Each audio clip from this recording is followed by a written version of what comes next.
जी, हमारा जो next topic है वो क्या है, उसमें हम देख रहे हैं कि मेटाकॉग्निशन फॉर कम्युनिकेशन, कि जो मेटाकॉग्निशन है हम उसको कैसे इम्प्रूव कर सकते हैं with the help of NLP. अब एनएलपी, जी सर।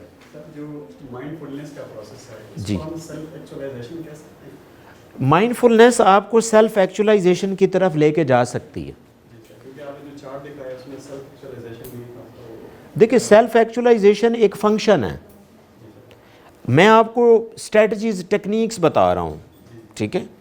तो माइंडफुलनेस एक ऐसी चीज़ है जिससे सेल्फ एक्चुअलाइजेशन आ सकती है। अब सेल्फ एक्चुअलाइजेशन एक फंक्शन है आपका, क्या है, एक प्रोसेस है। उसके पीछे माइंडफुलनेस भी हो सकती है। सेल्फ एक्चुअलाइजेशन के लिए आप हिप्नोसिस भी हो सकता है। सेल्फ एक्चुअलाइजेशन के लिए आप इमोशनल इंटेलिजेंस भी यूज़ कर सकते हैं, ठीक है। तो सेल्फ एक्चुअलाइजेशन एक फंक्शन है। उस फंक्शन को एक फंक्शन ज़रूरी नहीं सिर्फ एक टेक्निक से बेहतर होता, वो कई टेक्निक से भी बेहतर हो सकता, ठीक है। तो उसके बाद हम थ्रू एनएलपी हम कैसे देख सकते हैं कि आपका जो मेटाकॉग्निशन है वो बेहतर होता है फॉर कम्युनिकेशन। तो इसके अंदर एक छोटा सा अप्रोच है जिसे हम एनएलपी मेटा मॉडल कहते हैं। क्या कहते हैं? अब मेटा मॉडल के ज़रिए आप मेटाकॉग्निशन को बेहतर कर सकते हैं फॉर द प्रोसेस ऑफ, सिर्फ कम्युनिकेशन के लिए अब हम बात करेंगे। किसके लिए? We are not discussing how meta model can enhance the decision making process, लेकिन हम ये डिस्कस कर रहे हैं कि अपनी कम्युनिकेशन को बेहतर कैसे करना है थ्रू मेटा मॉडल। और मेटा मॉडल ऑफ एनएलपी किस चीज़ के ऊपर बेस करता है? मेटाकॉग्निशन के ऊपर बेस करता है। किसके ऊपर बेस करता है? मेटाकॉग्निशन के ऊपर बेस करता है। अब मेटाकॉग्निशन में हम जो दो तीन चीज़ों को टच करेंगे, उसमें मेटा मॉडल क्या है ये हम देखेंगे, फिर why NLP meta model important, ये इम्पॉर्टेंट क्यों है, फिर हम ये देखेंगे कि how to manage success through NLP meta model, यानी कि how you can enhance effective communication through meta model. अब मैंने सक्सेस का लफ्ज़ इसलिए यूज़ किया क्योंकि जो बच्चे पहले दिन आए उनको मैं बताता चलूँ कि सक्सेस है ही कम्युनिकेशन। क्या है? इसको भी सोचें, इसके ऊपर भी मेटा मॉडल अप्लाई करेंगे तो आपको रिजल्ट आ जाएगा कि हाँ, yes, communication is equal to success. Very simple. आप ज़रा इसके पीछे सोचें, आपको पता चल जाएगा। सर, आपने एक कोट किया था, हमारी जो फाइनेंशियल ग्रोथ होती है वो डिपेंड करती है हम 95% हमारी कम्युनिकेशन स्किल्स। जी, exactly, I stand by this statement, ठीक है। Your 95% financial growth depends on your communication skills, and only 5% your financial growth depends on your technical skills या professional skills, जो आपको सही टेक्निकली आता है। उसमें अगेन कम्युनिकेशन का रोल है, ठीक है। आप एक किसी कंपनी के या किसी भी कोई प्रोडक्ट आप बनाते हैं, आप अच्छा बना लेते हैं, लेकिन आप उसको बेच नहीं सकते सही, कोई फ़ायदा नहीं। आप लोगों से कम्युनिकेट नहीं कर पाएंगे तो आपकी वो प्रोडक्ट नहीं बिकेगा। सारी बातें आपके पिछले क्लासेस से जुड़ रही हैं। जी, हम पढ़ी तो एनएलपी रहे ना, जुड़नी चाहिए। सर, ऐसा भी तो हो सकता है कि जो बनाने वाला है वो चीज़ के अंदर एक्सपर्ट है, जो सेकंड वन है वो बेचने के अंदर एक्सपर्ट है, तो टीम वर्क होता है ना। Maybe एग्जैक्टली, जो बनाने वाला है वो खुद नहीं बेचता, वो ऐसा बंदा हायर करता है जो कम्युनिकेशन में अच्छा हो। मलक रियाज खुद प्लाट नहीं बेचता, उसने टीम रखी हुई, हाउ टू सेल। सर मैं वही बात कर रहा हूँ ना, तो वो भी मेटाकॉग्निशन रखता है, उसको भी कम्युनिकेशन की समझ है तो वो रखता है। अगेन बात गौर कीजिएगा, जिसको कम्युनिकेशन की इंपॉर्टेंस का पता ही नहीं है वो तो कहेगा मैं ये काम खुद ही कर लूँगा, ये कौन सा बड़ा काम है, फिर वो फ्लॉप होगा उसमें। जी सर बात मैं वही कर रहा हूँ जो आपने कही। जैसे उन्होंने कहा कि जो एक स्टूडेंट है या जो एक बंदा काम करने वाला वो चीज़ के अंदर एक्सपर्ट है, और अगर वो चीज़ बना ले तो उसको बेचना नहीं जानता। जी सर ऐसा भी तो मैं भी वही बात कर रहा हूँ कि जो एक बंदा है मे भी वो चीज़ के अंदर एक्सपर्ट होगा, सही है। सेकंड वन है मे बी उसकी कम्युनिकेशन स्किल्स बहुत ज़्यादा इनहेंस्ड है, so may be they can sell out their stuff. बेटा ऐसी कोई बात नहीं कि you can have around 7 to 8 capabilities at one time. ये बहुत पुराना कॉन्सेप्ट हो गया कि सिर्फ मुझे एक ही काम मैं सही तरह कर सकता हूँ, ये बहुत फॉल्स परसेप्शन है। You can do very perfectly 7 to 6 things at a even single time. Sir मैं तो यही कह रहा हूँ, लेकिन मैं आपकी बात का सिर्फ जवाब दे रहा हूँ सर। आपकी अच्छा, जवाब दे रहे हैं, थैंक आप यू। कह रहे हैं कि बस एक बंदा वो एक ही चीज़ के ऊपर स्टफ होकर रह जाएगा, उसके अलावा मतलब वो नहीं कर सकता है। जी बिल्कुल, अगर आप मेरी बात से एग्री कर रहे हैं या डिसएग्री कर रहे हैं? डिसएग्री कर रहे हैं। कैसे? शाबाश, नहीं कोई बात नहीं, बताएं। सर आपने कहा हाँ कि जो एक बंदा है वो एक चीज़ बनाता है और जब तक उसको वो सेल नहीं करेगा तो वो बेहतर नहीं है, उसकी कम्युनिकेशन स्किल्स। जी देखिए, उसको फ़ायदा तो नहीं बेटा। लेकिन सर एक बंदा है जो कि उसकी कम्युनिकेशन स्किल्स बेहतर नहीं, लेकिन बस वो चीज़ बनाना जानता है। सही है, बिल्कुल। तो जो एक कंपनी का मालिक है वो एक ऐसा बंदा हायर करेगा जो कम्युनिकेशन स्किल्स वाला बंदा होगा, तो फिर वो उसकी चीज़ को सील आउट कर सकता है सर। एग्जैक्टली वो उसके अंदर ये मेटा कॉग्निशन तो है ना, कि मैं अगर खुद ही सेल करूँगा तो मैं तो फ्लॉप हो जाऊँगा। उसका ये मेटा कॉग्निशन तो एग्जिस्ट करता है ना। तो इसका मतलब है, बात तो हम कम्युनिकेशन की कर रहे हैं कि हाउ कम्युनिकेशन इज़ इम्पॉर्टेंट।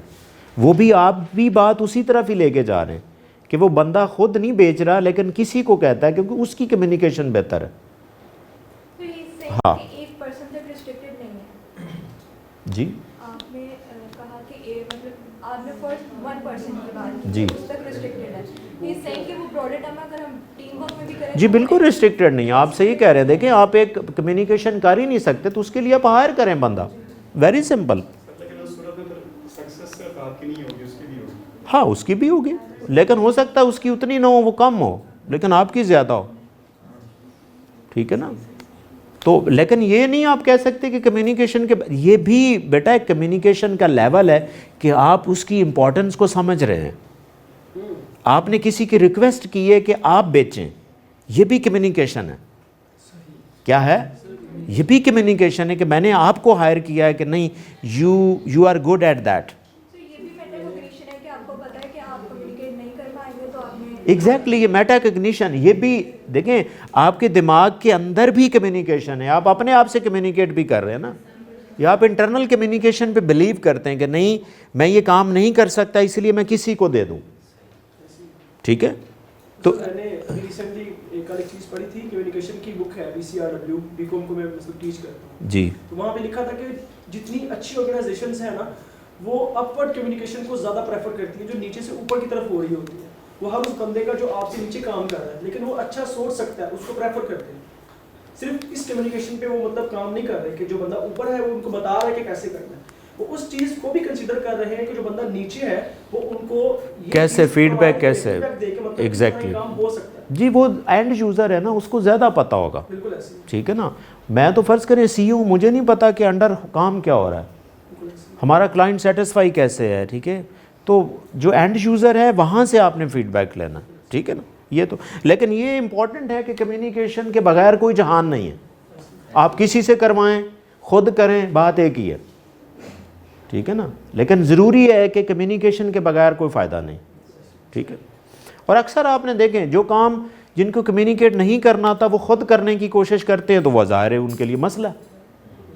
आप इवन डॉक्टर्स को देख लें, एक डॉक्टर आपको अच्छा ही नहीं लगता, वो हो सकता है बहुत स्किलफुल हो लेकिन अच्छा इसलिए नहीं लगता, उसे बात करनी नहीं आती। ऐसा लग यार ये तो लड़ पड़ता है मेरे साथ, बात सुनता ही नहीं है। अब कम्युनिकेशन का मतलब सिर्फ बेटा ये नहीं होता कि आपने बोलना है, कम्युनिकेशन में सुनना है और उसमें वर्ड्स के अलावा आपकी बॉडी लैंग्वेज कैसे है, आपकी इमोशंस कम्युनिकेशन में शामिल होते हैं। ठीक है जी। कम्युनिकेशन होती बेटा इफेक्टिव है या होती या नहीं होती।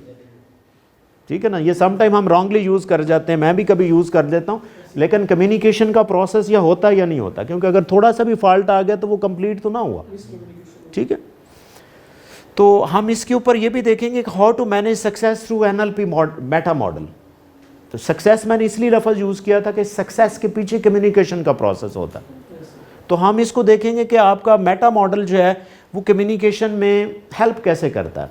इसके पीछे ना हर जो अंडरस्टैंडिंग होती है उसके पीछे एक थ्योरी होती है, एक मॉडल होता है। अब NLP का जो मेटा मॉडल है, इसके पीछे जो मॉडल है वो मेटा कॉग्निशन जो अभी हमने डिस्कस किया कि NLP मेटा मॉडल के पीछे क्या है, मेटा कॉग्निशन है। कि अगर आप कम्युनिकेशन करना चाहते हैं तो आप इस मॉडल को जहन में रखें। ये मॉडल हमें क्या कहता है, कोई सोचने से पहले सोचें, think before what you are thinking, या आपको क्या सोचना है। तो NLP का जो मेटा मॉडल है एक तो इसके ऊपर बिलीव करता है, दूसरी एक स्टेटमेंट ये है कि एनएलपी का जो मेटा मॉडल है वो क्या करता है कि आपकी जो अप्रोच है वाइड करता है। क्या करता है? वाइडन करता है, क्योंकि वाइडन थॉट्स के अंदर आपको अपॉर्चुनिटीज मिलती हैं। क्या मिलती हैं? क्योंकि थिंकिंग का आपका लेवल ज़्यादा हो जाएगा। अगर आपकी थिंकिंग का लेवल छोटा तो उसमें ज़ाहिर है थिंकिंग की छोटी चीज़ें पड़ी हुई हैं। जैसे आप थिंकिंग का पैटर्न ब्रॉड करेंगे तो आपके पास इनपुट आने के ज़्यादा चांसेस हैं। कोई और चीज़ भी आप सोच सकते हैं, कोई और भी सोच सकते हैं, हो सकता है कोई ना कोई सोच आपको काम आ जाए। ठीक है, तो इसके ऊपर एक लाइन है कि NLP is an art of creating choices and opportunities for success. ठीक है ना, हमारे पिछले लेक्चर्स अगर आपको याद हो, एक तो आपका जो एनएलपी का मेटा मॉडल है वो किसके ऊपर बेस करता है कि अपने माइंड को आपने वाइड करना है, क्योंकि वाइड करेंगे तो अपॉर्चुनिटीज आएंगी या ऑप्शंस आएंगे। Point clear? तीसरा, इसकी एक प्रीसपोजिशन, मैंने यहाँ पे एक लाइन और देता चलूँ कि मैंने आपको बताया था कि आपकी जो सक्सेस होती है वो छोटी सोच में नहीं होती, क्योंकि थोड़ी सोच में अपॉर्चुनिटीज ही नहीं है, कम है। सोच आपकी बड़ी होगी तो अपॉर्चुनिटीज ज़्यादा होंगी। Point clear? तो यहाँ पे क्या है कि मैंने आपको बताया था कि कभी भी आपने चांस की बात नहीं करनी। किसकी बात नहीं करनी? चांस की बात नहीं करनी, चॉइस की बात करनी है। किसकी बात करनी? तो मैंने आपको ये डिफाइन करता चलूँ कि सक्सेस की डेफिनेशन यहाँ पे ये है कि success is preferring choices over chances. Success क्या है? चॉइस के ऊपर आपने बिलीव करना है, चांस के ऊपर कम ही बिलीव करें। हाँ, ये नहीं कि कभी आप चांस ले ही ना, लेकिन ये कि आपके पास रेदर देन चांस आपके पास चॉइसेस हों कि आप एक मर्जी से काम करो, ना कि आपको मजबूरन एक जगह पे धकेल दिया जाए कि आपने ये काम करना, उसको चांस कहते हैं। ठीक है, तो चांस की बजाय किसको प्रेफर करना है? अब चॉइसेस बनेंगी कैसे? मेटाकॉग्निशन से, क्योंकि चॉइसेस तब आती हैं जब आप सोच का दायरा बड़ा करेंगे। सोच का दायरा कैसे? फॉर एग्जांपल मेरा सिर्फ एक ही दोस्त है। मैं वैसे इतनी रेलेवेंट मिसाल नहीं, लेकिन आपको समझाने के लिए, मेरा एक ही दोस्त है, मुझे कोई काम पड़ गया तो मेरे काम की कामयाबी के कितने चांसेस हैं रेदर दैन के मेरे साथ एक दोस्त हैं, इनको भी वही काम पड़ा है लेकिन इनके 10 दोस्त हैं। चांस किसका ज़्यादा है, मेरा या इनका? उनका। बिकॉज और उसके 10 दोस्त क्यों थे? क्योंकि उसकी सोच वाइड थी। ठीक है, वो कंजूस दोस्तों के साथ भी दोस्त था, रिच दोस्तों के साथ भी, पुअर दोस्तों के साथ भी वो दोस्ती उसने रखी। उसका एरिया वाइड था। मैं ज़िद्दी था, मैं कहता था मैंने सिर्फ जो है ना, सिर्फ पढ़ाकू बच्चे के साथ मेरी दोस्ती होनी चाहिए। मैं फ्लेक्सिबल, अगेन हम एनएलपी को पीछे लेके जा रहे हैं। अगर आप एनएलपी का मेटा मॉडल क्या कहता है, आपने सोच वाइड करनी है। क्या करनी है? सोच वाइड करनी है ताकि आपके पास क्या चीज़ें आएँ? चॉइसेस बने। कि जब आपके 10 दोस्त होंगे, आपको वो नहीं कर रहा तो हो सकता वो कर दे, वो नहीं कर रहा तो, उससे नहीं हो रहा तो वो कर दे, क्योंकि you have the choices, you have the. और चॉइसेस ऐसे नहीं बनेंगी, ये खास पर्सनैलिटी होगी तो बनेंगी। और उस पर्सनैलिटी में चॉइसेस बनाने के लिए एक सबसे इंपॉर्टेंट ट्रेट जो होता है वो क्या होता है? फ्लेक्सिबल। आप फ्लेक्सिबल नहीं तो आपका जो सोच है वाइड ही नहीं होती, आप एक ही पॉइंट पे टिके रहेंगे। ठीक है, बस यही हो सकता है। वो पॉइंट आपने टिक, हो सकता है उसमें भी कामयाबी हो, मैं नहीं कह रहा, लेकिन उसमें कामयाबी के चांसेस कम होंगे। कामयाबी के, फ़र्ज़ करें आप एक स्टडी कर लेंगे, फ़र्ज़ करें कि 100 बच्चों के पास सिर्फ एक चांस दिया गया कि आपने ये करना है, और दूसरे 100 बच्चों का ग्रुप है, उसको आपने 10 ऑप्शन दिए हैं कि 10 में से आपने जो मर्ज़ी करना है कर लें। अब 100 के 2 ग्रुप हैं। अब आप उनको 5 साल बाद चेक करें कि वो अपने आप को कितना अच्छा सक्सेसफुल फील करते हैं, तो किस ग्रुप के ज़्यादा चांसेस होंगे कि वो अच्छा फील करें? जिनके पास, क्योंकि उन्हें अपनी मर्ज़ी से एक चीज़ उठाई होगी। और मजबूरन लोग, हो सकता है उनमें भी कोई पिक कर गया हो, उन्होंने अपनी मजबूरी को ही चॉइस बना लिया हो। क्या बना लिया हो? लेकिन फिर भी कौन सा ट्रेड फॉलो होगा? फ्लेक्सिबिलिटी। उन्होंने कहा कि ठीक है यार अब यही है तो फिर इसी के साथ ही ज़िंदगी चलेगी। नहीं समझ आई? लेकिन वो भी कम लोगों में ये ट्रेट होगा, ठीक है। तो हमने करना क्या है, हमने ये देखना है कि how meta model is going to enhance your communication skills. अब मेटा मॉडल है क्या? मेटा मॉडल एक ऐसा मॉडल है जो मेटाकोग्निशन पे बेस करता है। किसके ऊपर बेस करता है? और थिंकिंग की ब्रॉडनेस के ऊपर बेस करता है। और मेटाकोग्निशन एक ऐसा मॉडल है जिसमें हम अपने आप से क्वेश्चन करते हैं। मेटा मॉडल को आप डिफाइन कैसे करते हैं? सेल्फ क्वेश्चनिंग है। क्या है?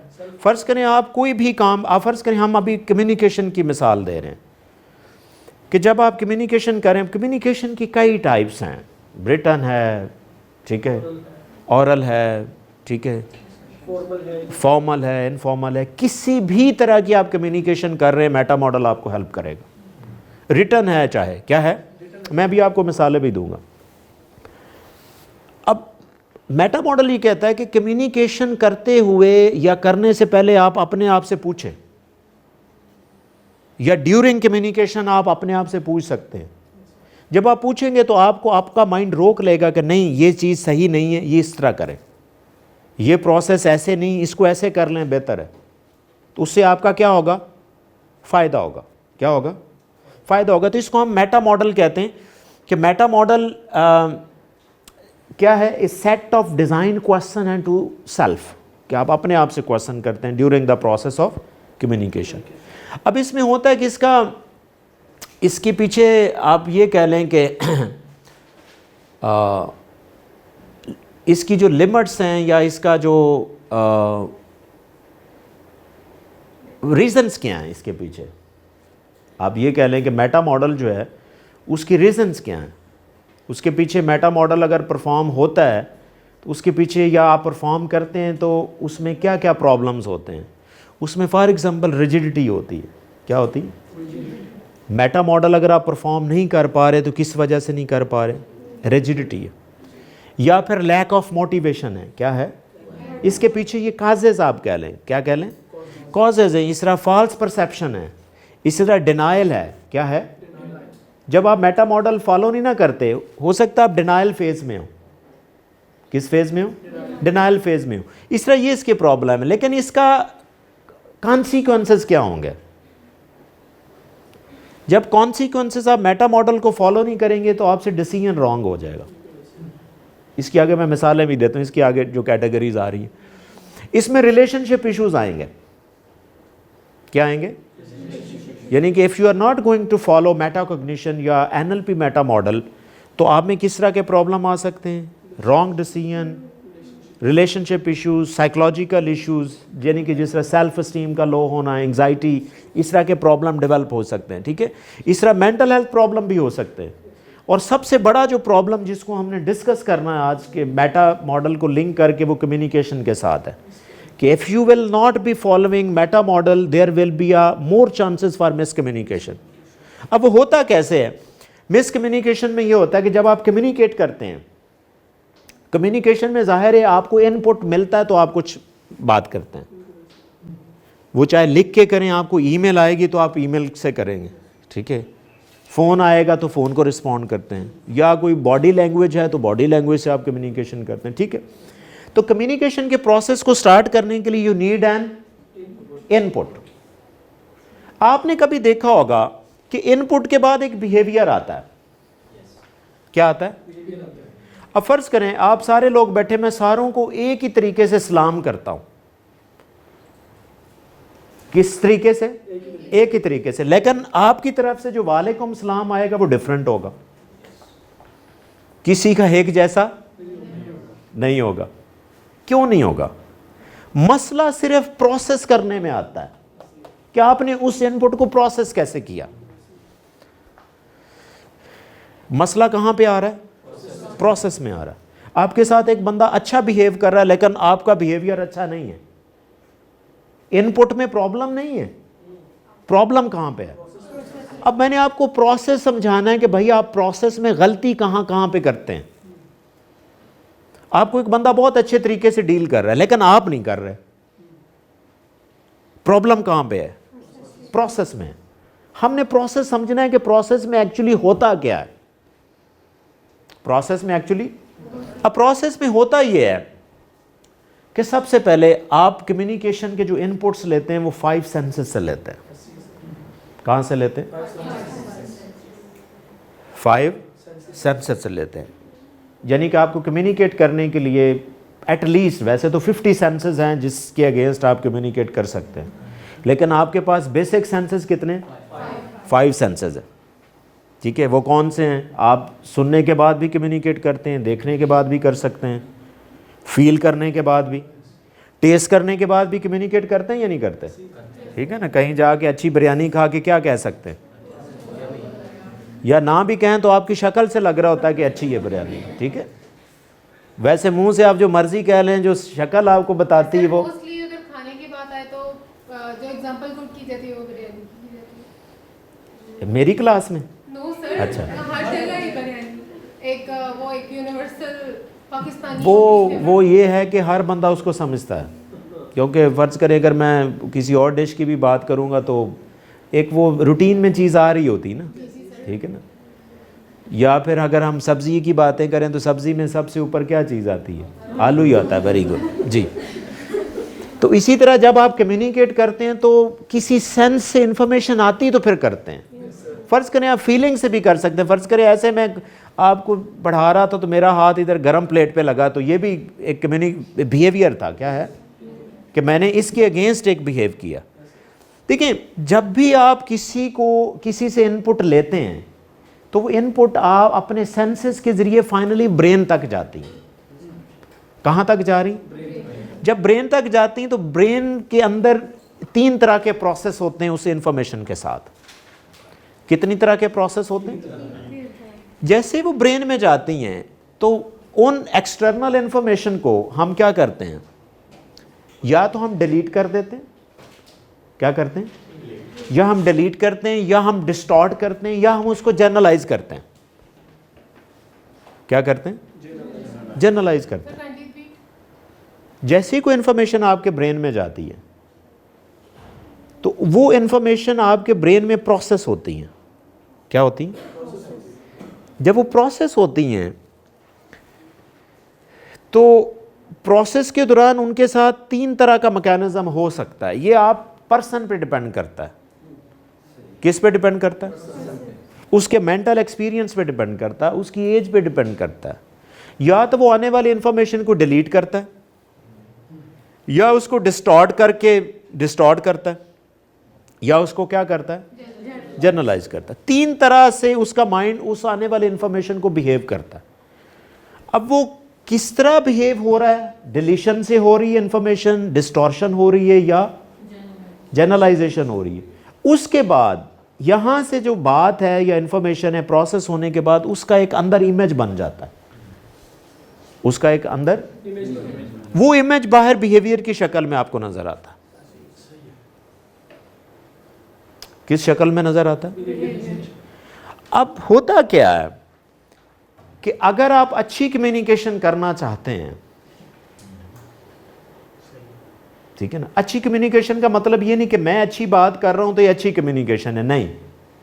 अच्छी कम्युनिकेशन का मतलब ये होता है कि क्या जो सुन रहा है उसको अच्छी लग रही है या नहीं लग रही, ये अच्छी कम्युनिकेशन है। नहीं समझ आई? देखिए मसला तो ये है ना, देखिए मैं आपसे पैसे लेके अगर मैं आपकी क्लास आता हूं, मैं आपको टीचिंग देता हूं, तो मैं जितना मर्जी अच्छा पढ़ा लूं, अगर आपको अच्छा नहीं लगा तो वो अच्छी नहीं है। Very simple, isn't it? Communication का अगेन मतलब ये नहीं कि मैं अच्छा पढ़ा रहा हूं तो इसका मतलब मेरी कम्युनिकेशन बहुत अच्छी, मैं बड़ा ऊंची ऊंची बोल रहा हूं, ठीक है, और नहीं, this is not communication. Communication के आप क्या पर्सन के मुताबिक कम्युनिकेट कर रहे हैं? पर्सन के मुताबिक अच्छी कम्युनिकेशन अगर आप चाहते हैं ना तो आपने इन 3 मैकेनिज्म पे ख्याल करना है। या तो डिपेंड करता है, या तो आपने उस इंफॉर्मेशन को डिलीट कर दें, डिलीट करके बात करें, या डिलीट ना करके बात, ये डिपेंड करता है कि बात क्या है। कहीं पे आपने डिलीट करना है, कहीं पे नहीं करना। नहीं समझे? डिलीट कर दिया फिर बात कैसे आगे बढ़ सकती है? नहीं, बात बनेगी, लेकिन आप बात का कुछ पोर्शन डिलीट करते हैं, सारी बात डिलीट सारी बात तो नहीं होगी। पर जब मैं रिस्पॉन्ड करूंगा तो मेरी रिस्पॉन्स के अंदर कुछ इन्फॉर्मेशन को मैं छुपा दूंगा। डिलीट का मतलब यहाँ पे क्या है? मैं बात ही नहीं करूंगा।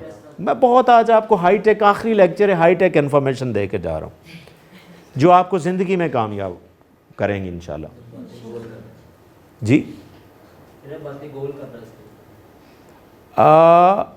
वो कह सकते हैं आप, लेकिन वो जर्नलाइजेशन में आएगा, वो ज़रा जर्नलाइजेशन की बात है। कहीं पे आप डिलीट करें और कहीं पे, ये अब आपने देखना है कि आपने मैं कुछ मिसालें आगे दूंगा ताकि आपको आइडिया हो कि आपने डिलीट कहाँ पे करना है और डिलीट कहाँ पे नहीं करना। Point clear? दूसरा प्रोसेस है जिसे हम डिस्टॉर्ट कहते हैं, कि समटाइम आप इंफॉर्मेशन को डिस्टॉर्ट करके बताएं, समटाइम ना करके बताएं। ये आपने डिसाइड करना है कि आपने इंफॉर्मेशन को डिस्टॉर्ट कहाँ पे करना है और कहाँ पे नहीं करना। और तीसरा जो फिल्टर है या NLP का तीसरा कंपोनेंट है वो जनरलाइजेशन है। अब आगे इसकी कई टाइप्स भी हैं, इनकी डिलीशंस की टाइप्स हैं, इस तरह जो है वो डिस्टॉर्शन की भी टाइप्स हैं और इसी तरह जनरलाइजेशन की भी टाइप्स हैं। तो जनरलाइजेशन का मतलब ये होता है कि सम टाइम आपने एक चीज़ को जनरलाइज करें और कहीं पे ना करें, कहीं पे आपने करना है और कहीं पे। तो इसके मुताबिक हमारे पास जो इम्पोर्टेंट जो कंपोनेंट्स हैं मेटा मॉडल के वो कितने हैं? 3 है। डिलीट है, डिस्टॉर्ट है और जनरलाइजेशन। Point clear? अब आपकी इजाज़त हो तो हम पहला कंपोनेंट शुरू करें। कौन से वाला? NLP deletions. क्या है? अब NLP डिलीशन का मतलब ये होता है कि NLP डिलीशन का मतलब ये होता है कि कम्युनिकेशन के दौरान आप क्या करते हैं कि you are not focusing on certain part of the communication part. आप कुछ चीज़ को हिलाते ही नहीं, उसको इग्नोर कर दें। क्या कर दें? वो समटाइम हम देखें, जब हम अनकॉन्शियसली कर रहे होते हैं तो वो आने वाली इंफॉर्मेशन को हम डिलीट करते हैं, लेकिन जब आप कॉन्शियसली, अब आपको पता है कि मैंने डिलीट एक बात करनी है, तो वो आप बिहेवियर में डिलीट करेंगे। किस में करेंगे? बिहेवियर में डिलीट करेंगे या नहीं करेंगे। जाहिर है ये आपका एम है कि आपने डिलीट कहाँ पे करना है, जहाँ पे आपको फ़ायदा आपने वो काम करना। लेकिन जब आपको इसका पता नहीं था तो डिलीशन आपके बिहेवियर में नहीं होती, आपकी इनपुट्स में होती है। आप एक बात के ऊपर गौर ही नहीं करते, लेकिन जैसे आपको समझ आ जाएगी आज मॉडल के बाद, आप अपने बिहेवियर में वो चीज़ डिलीट कर देंगे।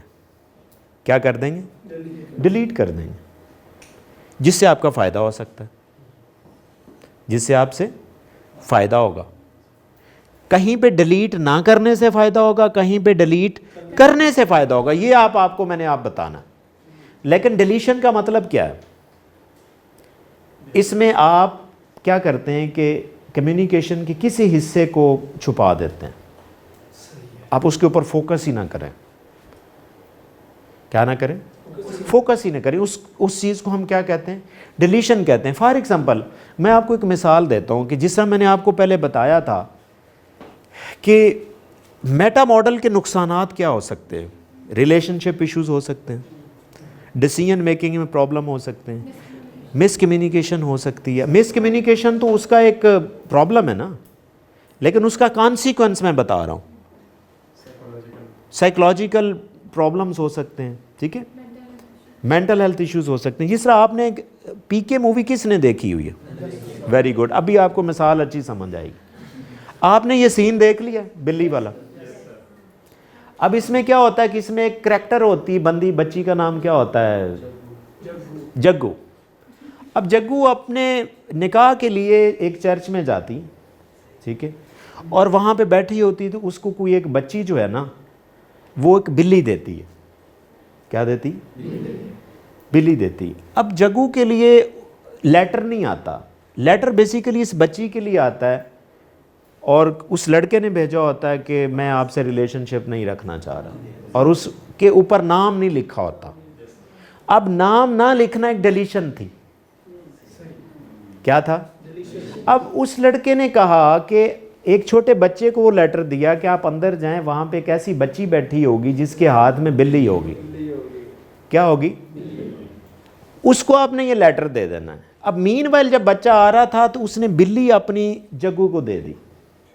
अब वो बच्चा किसको लेटर दे के जा रहा है? जग्गू को दे के जा रहा है। अब डिलीशंस कितनी, एक मिसाल में मैंने कितनी डिलीशंस आपको दी। पहली बात तो कि लेटर के ऊपर नाम नहीं लिखा हुआ कि किसका लेटर है। दूसरा, उस बच्चे को लेटर दिया जा रहा है कि आपने उस बच्ची को लेटर देना है जिसके पास बिल्ली है, जिसके पास बिल्ली है। अब बिल्ली तो चेंज होगी, अभी वो किसी काम के लिए हो सकता है कि वो रेस्ट रूम में गई हो तो बिल्ली थोड़ी देर के लिए इसको दे के गई, तो बच्चा लेटर किसको दे के जा रहा है? अब जग्गू ने जब लेटर पढ़ा तो उसने कहा जी मैं आपसे रिलेशनशिप ही नहीं रखना चाहता, तो जग्गू उठ के चली गई। अब जग्गू ने भी डिलीशन की कि जग्गू ने नाम नहीं पढ़ा कि नीचे किसका नाम लिखा हुआ। अब कहाँ कहाँ पे डिलीशन हो रही है। अब देखें, एक डिलीशन की वजह से कितना बड़ा प्रॉब्लम हुआ। अब मेरा ख्याल ये रियल स्टोरी है, if I am not sure, कि एक रियल स्टोरी थी जिसके ऊपर ये मूवी बनी है, इजंट इट? वैसे यूजुअली आमिर खान की मूवी सारी रियल स्टोरीज के ऊपर बेस करती हैं। जी, आप आई डोंट नो कि अगर इनकेस ऐसा होता है, ये नहीं कि मैं कोई ऐसी मिसाल दे रहा हूँ कि ऐसी चीज़ें होती नहीं हैं। Point clear? वो रियल केस सिनेरियो इस सेंस में था कि जो भी आपकी रिलीजन, आप जिसको भी प्रैक्टिस कर रहे हैं, वो direct is a source of business, वो डायरेक्ट एक रॉन्ग नहीं, वो आपकी बात सही है, लेकिन ये जो स्टोरी थी लड़के की और लड़की की, एक रियल स्टोरी थी शायद, एक आई थिंक रियल है। अगर इनकेस रियल नहीं भी है, लेकिन ये स्टोरी ऐसा होता है, हमारे यहाँ भी हो रहा होता है। फॉर एग्जांपल अगर हम कहते हैं कि बहन ये लेटर उसने जिसने पिंक दुपट्टा लिया हुआ है, अगर दो बंदों ने लिया, दो लड़कियों ने लिया, तो किसी और को पकड़ा देते। जी, वेरी गुड। तो ये डिलीशंस हैं। तो जब भी देखें, जब आपने डिलीशन करनी है तो ऐसा काम कर सकते हैं, जब आपने डिलीशन नहीं करनी तो आप स्पेसिफाई करें, अदरवाइज आपके लिए प्रॉब्लम है।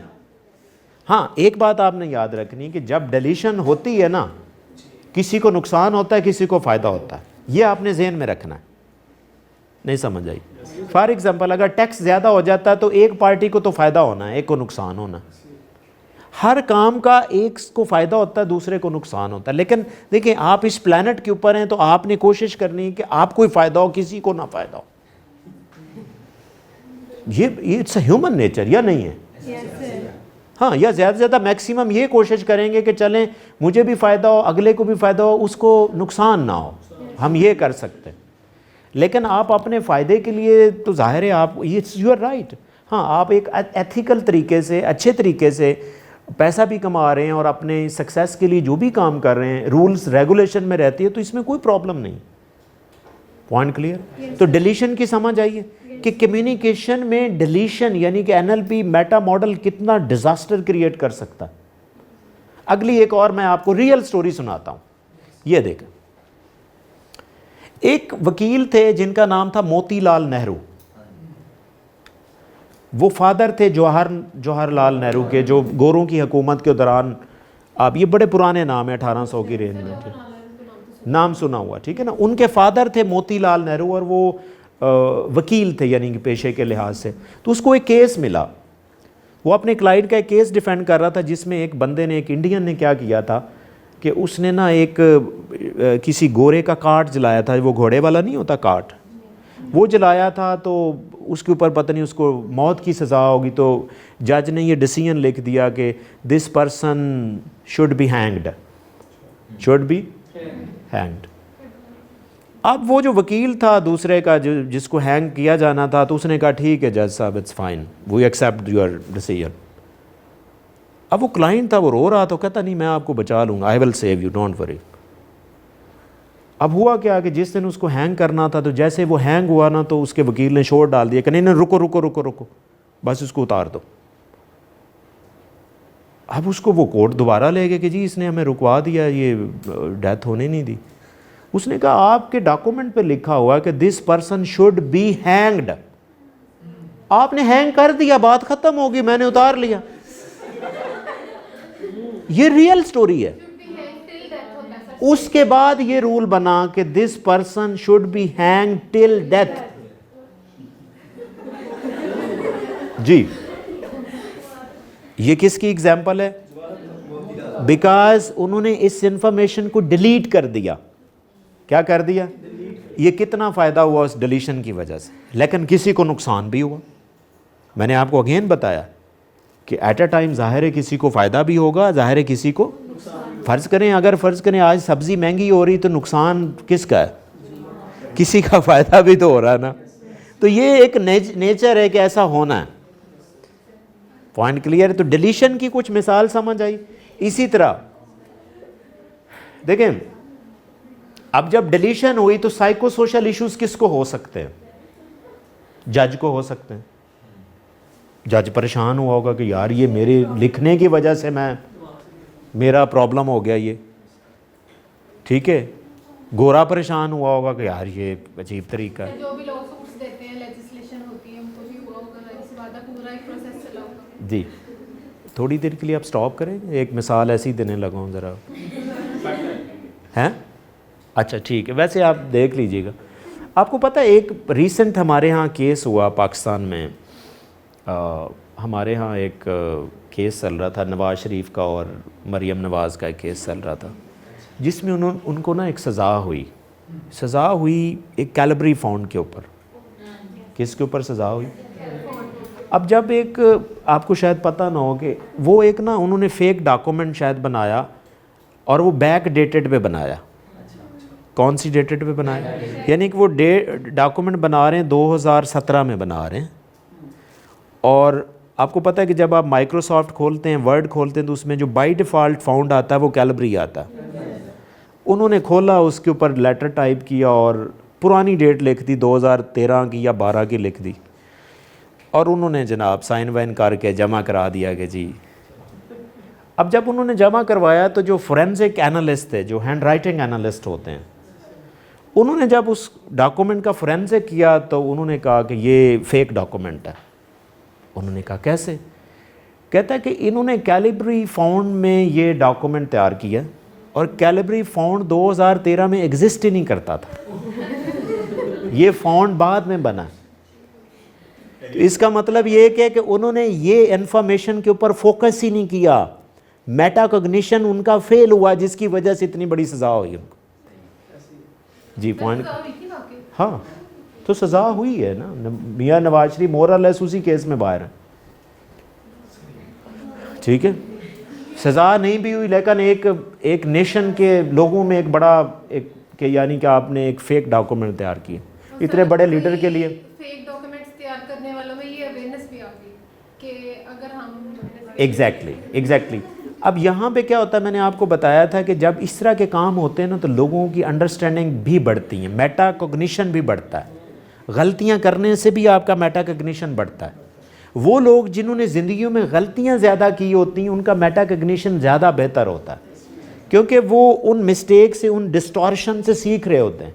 आपको डिस्टॉर्शन जब होती है ना तो आपका माइंड ज़्यादा काम करता है, ठीक है ना। फ़र्ज़ करें आप इधर फ़िरोज़पुर रोड पे जा रहे हैं, आगे धरना लगा हो, फ़िरोज़पुर रोड बंद है, आपको ऐसा ख्याल आएगा कि अब मैं कहाँ से जा सकता हूँ। आपने नॉर्मल हालात में वो जगह देखी नहीं होगी, सोची भी नहीं होगी। जी पॉइंट क्लियर? इसको हम क्या कहते हैं? ठीक है, कोई कंसेप्ट क्लियर हो रहा है कि डिलीशन कितनी इंपॉर्टेंट है? तो अब आप बात करते हुए, हाँ, कहीं पे आप डिलीशंस डालें, कहीं पे आप डिलीशन डालें ताकि आप बच सकें। कहीं पे आप बच भी सकते हैं, डिलीशन की वजह से आप बच सकते हैं, ठीक है। जहाँ पे आप देखें डिलीशन हुई थी ना, ये यहाँ पे डिलीशन हुई है तो एक पार्टी तो बच गई। अब आपने देखना है कि आपने डिलीशन ऐड करनी है जिससे आप बच सकें, ठीक है ना। जाहिर है आप, it's your right to survive yourself, चाहे जितने भी हालात मुश्किल हों, आपका राइट है। देखिए अगर आप कहें कि नहीं मुझे मरना चाहिए, मैं मर जाता हूँ, ये तो सुसाइडल थिंकिंग है। नहीं समझे? Point clear? हाँ, आप ज़रूर कर सकते हैं। इवन आपने क्राइम भी किया हो तो आप ये कह सकते हैं कि मुझे माफ़ कर दिया जाए, लेकिन आप मरना तो अगेन फिर भी नहीं चाहते ना जी। तो डिलीशन का ये कॉन्सेप्ट है। अब डिलीशन के आगे कई टाइप्स भी हैं। डिलीशन की कोई, जैसे अभी मैंने जो मिसाल दी ये सिंपल डिलीशंस थी। क्या थी? यानी कि कोई इंफॉर्मेशन नहीं है, बिल्कुल स्किप है, कोई इंफॉर्मेशन है ही नहीं, ठीक है। तो इनको हम कौन सी डिलीशंस कहते हैं? सिंपल डिलीशंस कहते हैं। और इसी तरह for example simple where part of the meaning are left, कोई चीज़ रह जाए तो वो सिंपल डिलीशन। जिस तरह हमने कहा कि ये चीज़ रह गई है तो ये सिंपल डिलीशन थी। हाल नहीं, सिंपल का मतलब ये नहीं कि उसके कॉन्सिक्वेंसेस भी सिंपल है, थोड़ा सा सिंपल यहाँ पे उसकी नेचर को कहा जा रहा है कि बस एक पार्ट मिस है, इस वजह से हम उसको सिंपल। सिंपल का मतलब ये नहीं कि उसका कॉन्सिक्वेंसेस बहुत कम है। हालांकि ये जो दो आपने एग्जांपल्स पढ़ी हैं इनके कॉन्सिक्वेंसेस बहुत ज़्यादा, ठीक है ना, उसमें एक लाइफ का। अब अगली बात सुने इस मिसाल में, देखें डिलीशंस को फिल किसने किया? फिर पीके ने जब फिल किया तो सारी चीज़ें दोबारा बेहतर होगी। इसका मतलब है कि आपको लग रहा है कि कहीं डिलीशन में प्रॉब्लम है, ठीक है ना। तो जब पीके ने उसकी सारी हिस्ट्री खोली और उसको पता चला, क्योंकि डिलीशंस जब मुकम्मल हुई तो वो एक चीज़ क्लियर होगी। तो इसी तरह आप डिलीशंस को फिर मैनेज भी बाद में कर सकते हैं, और मैनेज वही कर सकता है जिसमें मेटाकॉग्निशन हो, जिसमें मेटाकॉग्निशन हो। और मेटाकॉग्निशन के ऑब्वियसली पीछे फ्लेक्सिबिलिटी, कि आप फ्लेक्सिबल होकर सोचेंगे तो आपको एक नई सोच आएगी। तो जो टीवी एंकर था वो मेटाकॉग्निशन इस्तेमाल कर रहा था। वो जग्गू को कह रहा था जस्ट गेट इट आइडिया कि क्या हो सकता है, कोई फ्रेंड, कोई कॉलेज, कोई फलां यूनिवर्सिटी। तो उन्होंने फिर यूनिवर्सिटी से कांटेक्ट किया, वहाँ से बात नहीं बनी तो एम्बेसी में, ठीक है। तो ये क्या था? ये मेटाकॉग्निशन था। तो ये अगर आप इस्तेमाल करेंगे तो आप कहीं ना कहीं आपको ऑप्शन मिल जाता है, ठीक है। तो इसी तरह डिलीशंस की मैंने जिस तरह टाइप्स बताई, इस तरह एक सिंपल डिलीशंस होती हैं, इसमें कोई एक पार्ट जो है ना वो रह जाता है, ठीक है, जिसकी वजह से वो इन्फॉर्मेशन डिलीट हो जाती है, जिसकी वजह से उससे कोई फ़ायदा उठा रहा होता है, कोई नुकसान उठा रहा होता है, ठीक है। इसी तरह फॉर एग्जांपल इसमें आई एम डिप्रेस्ड फ़र्ज़ करें, लाइक ऐसे हम स्टेटमेंट बोल रहे होते हैं ना कि मैं डिप्रेस हूँ, लेकिन हाउ आपको कैसे पता है कि आप डिप्रेस हैं? या अक्सर आपने साइकोलॉजी के स्टूडेंट बैठे, अक्सर आपको होता है मुझे डिप्रेशन हो गया। अब जब वो क्या कर रहा होता है, वो इन्फॉर्मेशन को डिलीट कर रहा होता है, उसे नहीं पता कि डिप्रेशन में होता क्या क्या है, 1 2 3 4 5 कौन सी चीज़ें होती हैं, वो ऐसे ही कह देता। जब आप उससे उसके ऊपर उसकी डिलीशन के ऊपर उसको फोकस करवाते हैं तो हाँ वह एग्री करता है कि नहीं ये ऐसे सैडनेस है, ठीक है। तो आप इसको मैनेज भी फिर कर सकते हैं।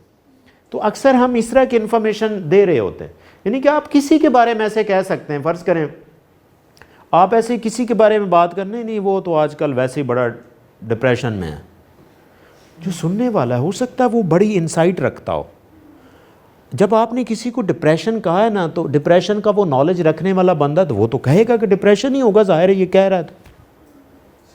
अब वो एक नई परसेप्शन ले लेगा उस बंदे के लिए, लेकिन आपने इंफॉर्मेशन को डिलीट किया कि वो डिप्रेशन में है, लेकिन आपने कभी सोचा है वो कैसे डिप्रेशन में है?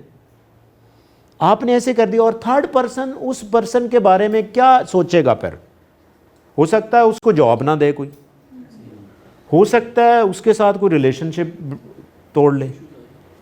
किस वजह से? क्योंकि आपने इंफॉर्मेशन को क्या किया है, डिलीट करके पेश किया।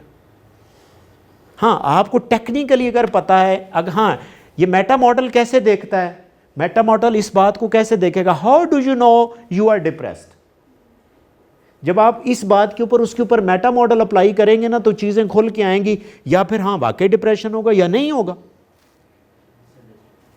Point clear? वो बंदा भी सेटिस्फाई हो जाएगा।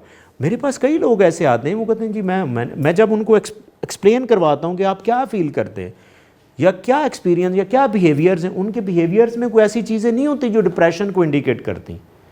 तो मैं उनको लॉजिकली फिर बताता हूँ कि नहीं आपको परेशान होने की ज़रूरत नहीं, it's a kind of sadness, ठीक है ना। फॉर एक ऐसे ही क्लाइंट है पिछले दिनों कहते जी मैं 2 दिन से मुझे जो है ना वो ऐसे मैं लोनली फील कर रहा हूँ तो मुझे डिप्रेशन हो गया, किसी ने मुझे कहा। मैंने कहा नहीं, ऐसा ही कोई बात नहीं। एटलीस्ट कम से कम कुछ 6-7 माह का एक पीरियड होता है जिसमें आप इस तरह की फीलिंग कंटिन्यूस रहें। तो क्या रहें, आपको पता है, ज़ाहिर है। तो उसको जब मैंने एक्सप्लेन किया तो ही वाज फीलिंग फाइन कि यार बड़ी बात है, मुझे वो प्रॉब्लम नहीं है। लेकिन वो उसको किसी ने इन्फॉर्मेशन डिलीट करके बताया। Point clear? तो सिंपल डिलीशन में आप क्या करते हैं कि हम कुछ इन्फॉर्मेशन को मास्क, हाँ अब आपने कहीं पे इन्फॉर्मेशन को मास्क भी कर दें। क्या कर दें? मास्क भी कर दें।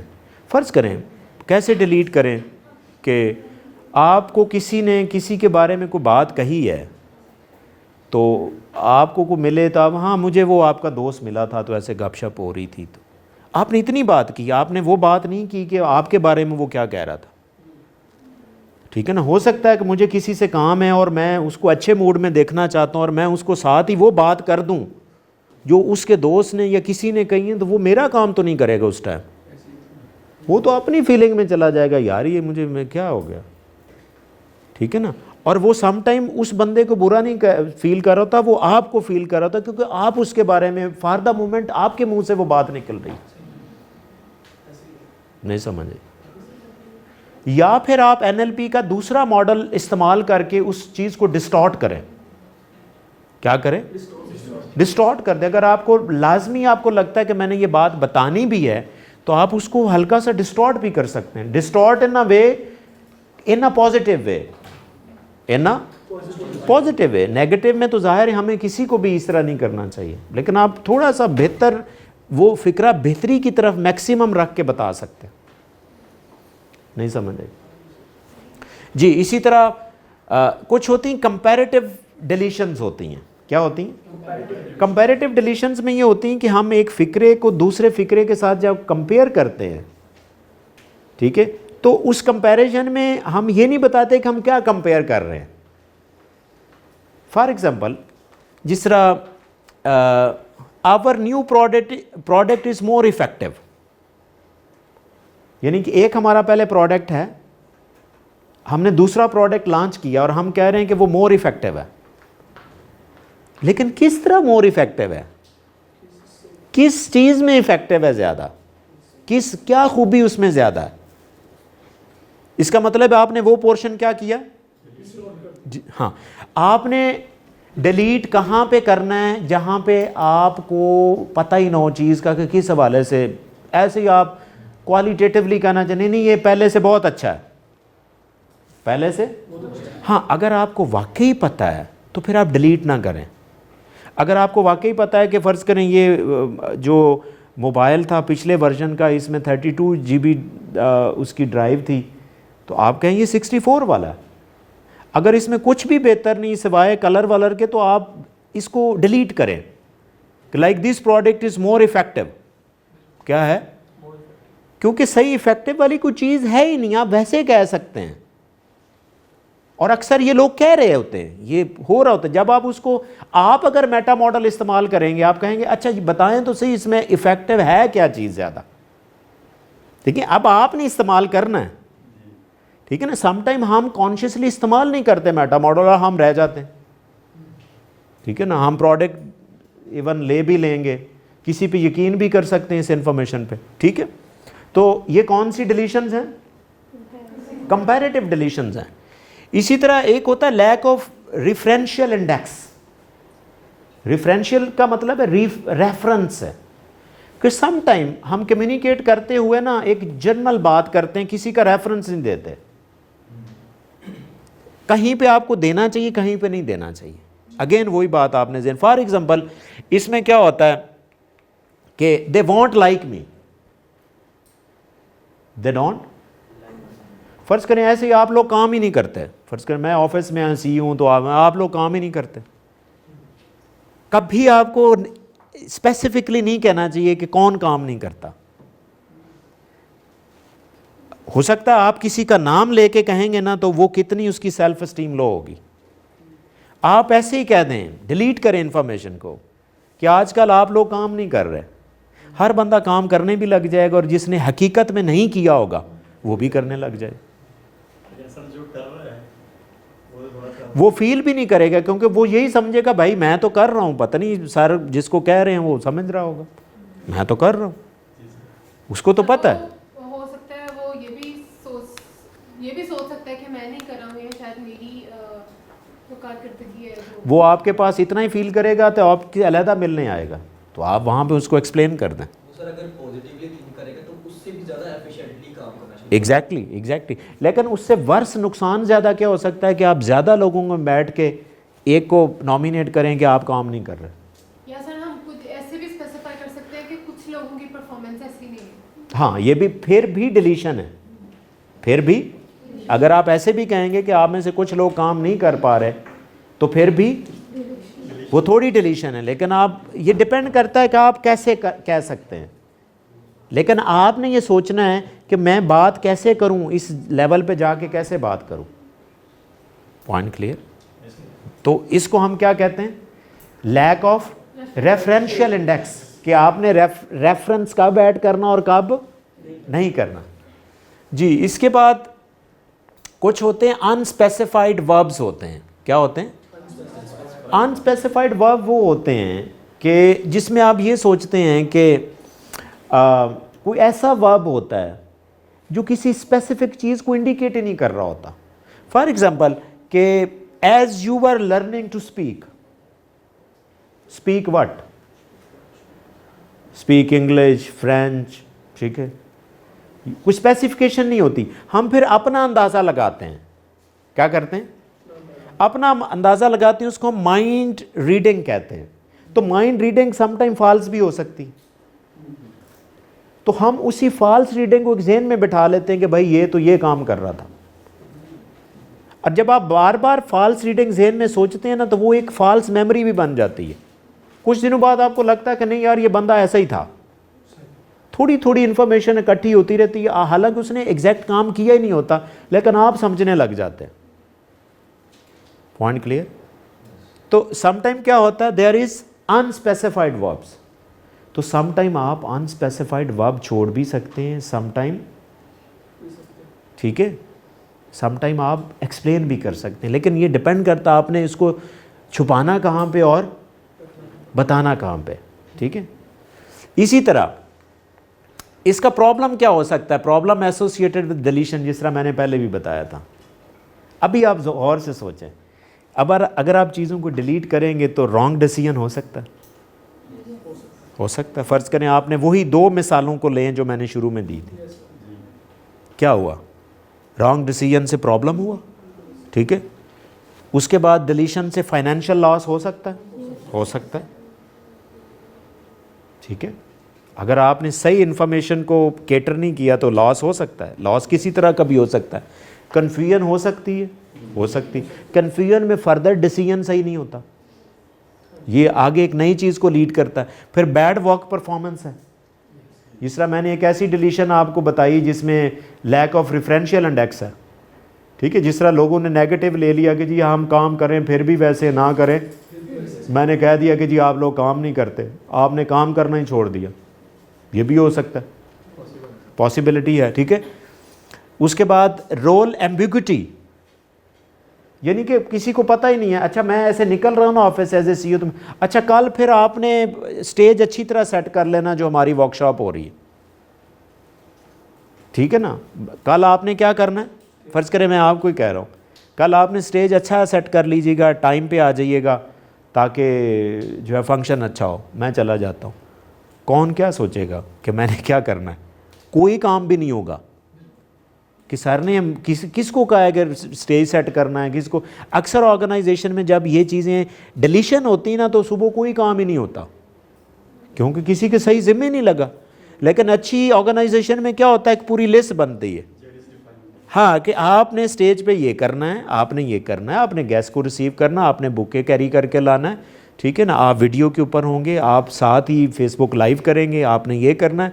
अगर ऐसा नहीं होगा तो आपको सक्सेस नहीं मिलेगी, ठीक है, क्योंकि आपने चीज़ें डिलीट कर दी हैं। क्या कर दी कि रेफरेंशियल इंडेक्स नहीं दिया तो रोल एम्बिग्युइटी आती है कि आपका रोल डिफाइन नहीं है, किसने क्या करना है, तो फाइनली काम ही नहीं होगा क्योंकि मिसकम्युनिकेशन होगी। इसके साथ लैक ऑफ रिस्पॉन्सिबिलिटी, अभी इसी मिसाल में लैक ऑफ रिस्पॉन्सिबिलिटी कि यार मुझे तो साइन ही नहीं किया, पॉइंट क्लियर। इसी तरह लो सेल्फ स्टीम, कुछ डिलीशन से लो सेल्फ स्टीम भी हो जाती, जिस तरह मैंने वो कहा था अभी काम करने वाली जो एग्जांपल थी कि आप लोग काम ही नहीं करते, ठीक है। इसी तरह रिलेशनशिप इश्यूज आते हैं, ठीक है, वही आप मिसाल देख लें पीके वाली, ठीक है। पीके वाली मिसाल में तो कई डिलीशंस मैंने आपको एक्सप्लेन की, ठीक है। तो इसी तरह एनएलपी, नेक्स्ट एनएलपी डिस्टॉर्शन है,